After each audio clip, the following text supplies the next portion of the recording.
വിശുദ്ധ പൗലോസ് കൊളോസോസിലെ സഭയ്ക്ക് എഴുതിയ മൂന്നാം ലേഖനം, വേഴ്സ് 11. ഇവിടെ ഗ്രീക്കുകാരനെന്നോ യഹൂദനെന്നോ, പരിച്ഛേദിതനെന്നോ അപരിച്ഛേദിതനെന്നോ, അപരിഷ്കൃതനെന്നോ ഹിത്യനെന്നോ, അടിമയെന്നോ സ്വതന്ത്രനെന്നോ വ്യത്യാസമില്ല.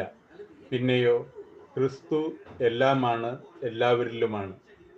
ക്രിസ്തുവിന് ജാതിമത ചിന്തകളില്ലായിരുന്നു.